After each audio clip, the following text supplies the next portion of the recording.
The New Jerusalem Dead Sea Scroll. Discovered among the Dead Sea Scrolls near Qumran, Israel, were fragments of a scroll which describes New Jerusalem in minute detail. The New Jerusalem scroll appears to contain apocalyptic visions, eschatological visions of the city and of the temple. Although being fragmented, it is hard to categorize. Written in Aramaic, the text describes a vast city, rectangular in shape, with 12 gates encircled by a long wall. Similar descriptions appear in Revelations 21 and 22 and Ezekiel 40 through 48. In comparison to the temple scroll, also found near Qumran, shows many similarities despite no direct literary links between the two. Multiple copies of the fragment of copies of the New Jerusalem scroll were discovered within the caves surrounding Qumran. Images for each fragment are available at the Leon Levy Dead Sea Scrolls Digital Library. The foundation. It was 2 rods wide and high, all of it built of electrum and sapphire and chalcedony, with beams of gold. It had towers whose length equaled their width, and with heights of 10 rods. This New Jerusalem scroll is written in Aramaic, with a description of the futuristic city, as different measurements are used, such as rods for length and width. The description builds from the outside of the city toward the inside. This temple scroll is written in first person in description from the inside out. 3 different descriptions are given about New Jerusalem, from Ezekiel, Revelation, and the writings found in Qumran. Significant similarities can be drawn between the 3. The plans for the city and the temple of the New Jerusalem text represent a city of gigantic dimensions, covered with precious stones, a city that will be built by God, Yah, at the end of days. Not a heavenly Jerusalem, but a very earthly city, and the very earthly temple described in the War Scroll, and designed to endure forever. Folks, this is what we call New Jerusalem. After the war, the apocalyptic war, when New Jerusalem has come down to earth and be renewed once again. Then he took me to the city to measure all the city blocks. He measured the length and the width of the blocks to be 51 times 51 rod square on each side. The portico of the street measured 3 rods. He showed me all the measurements of all the blocks, each street between the blocks measuring 6 rods in width. 2 main streets running east to west measured 10 rods in width, with the 3rd street, which runs by the left of the temple, measuring 18, 126 cubits. The 2 streets running south to north measured 9 rods, 4 cubits, in width, 67 cubits. With the main one in the middle, he measured at 13 rods, 1 cubit, 92 cubits. All the city streets are paved of white stone, alabaster, and onyx. The 80 posterns were then measured, each 2 rods, with stone jambs measuring 1 rod. He showed me the dimension of the 12 gates. Their doors' widths were 3 rods, Each door had 2 jambs measuring 1 1/2 rods, 10 1/2 cubits. On either side of the 2 doors were towers. Their heights and widths were 5 rods. A staircase runs by the inner door, going into... I'm sorry, I cannot see that because it is too bright on the screen, folks. I apologize for that. Towers being 5 cubes wide. The tower and the staircase are each 5 rods, 5 cubits square, 40 cubits on each side of the door.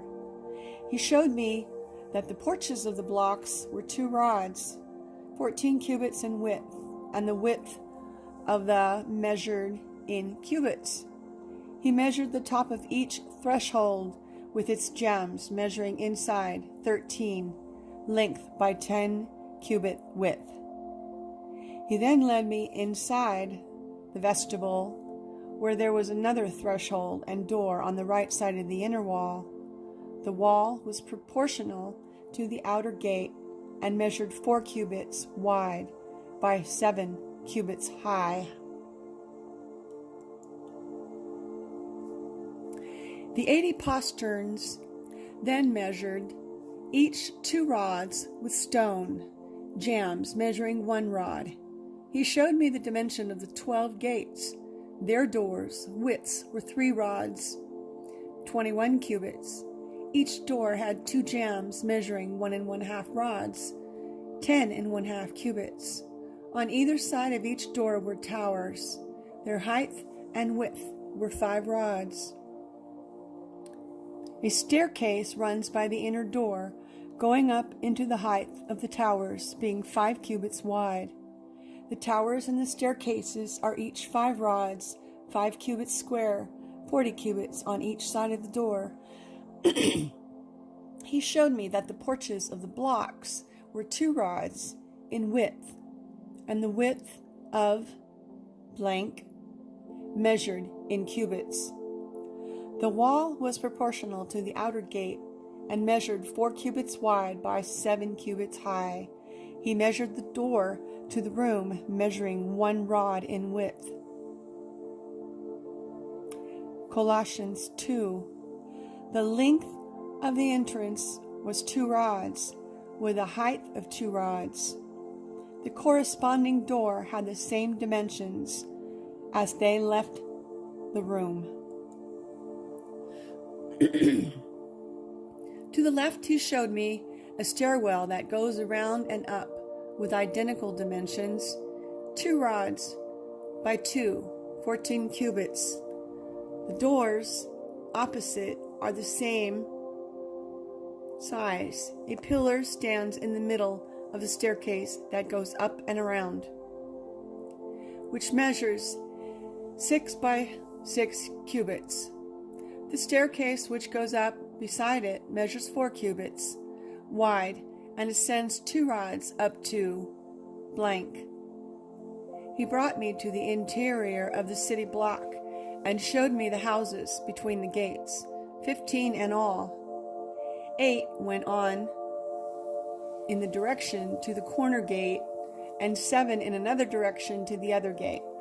The houses were 3 rods, 21 cubits long, by 2 rods, 14 cubits wide. They all have the same floor plan. They are each 2 rods, 14 cubits high. Each has a second rod, 14 cubits. The door in the middle of the house, he measured the interiors of the houses, blank, question mark. An interior feature was blank, question mark. 4 cubits in length and 1 rod, 7 cubits high. The site has 19 cubits long and 12 wide. The houses have 22 beds and 11 lattice windows above, blank. On the side was an outer gutter. The window 2 cubits high, blank. Thickness and width of the wall, blank.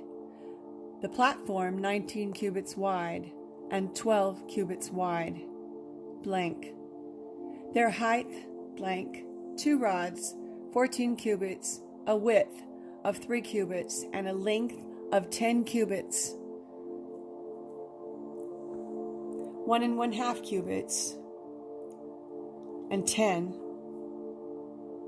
Folks, as I read this, you will see that these were fragments of scrolls that were discovered, and that is why you're seeing blanks in the middle of what could be translated, so that we don't have necessarily a complete picture of every single sentence that was written thus far. When the comparing of the fragments found in Qumran to that of Ezekiel, one will find several parallels. Description of the New Jerusalem found in fragments in K1, 2, 4, and 5, and 11 appears to be inspired. Written in the first person, the narrator is given a tour by an angel which begins outside the city as they work their way into the temple. The dimensions of the city being shown in the process. Furthermore, it is understood that the community believed that this city to be made by God Himself is in an eschatological city, definitive and everlasting, which I believe, friends, to be New Jerusalem, the end-all of end-all. In Revelation, the New Jerusalem is to be on a very high cosmic mountain, as it was in Ezekiel. Description of the New Jerusalem from Qumran and Revelation 21 through 22 both include descriptions of precious stones adorning the city, suggesting the fulfillment of Isaiah's prophecy. Also, the guidance of the angel and the measuring rod used in Revelation 21, 9 through 10, and 15 through 17 are modeled on Ezekiel 40 through 48, as are the same motifs and the description of New Jerusalem.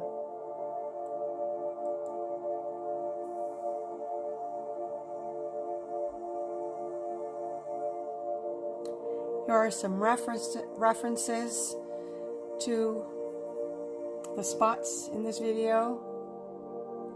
And brothers and sisters, I pray that you will search this stuff out for yourself and study for yourself, that we may find all things infallible in His Word. If you like this video, check the bottom of the screen for the links, and I ask that you would like and subscribe to this channel for future videos. Thank you.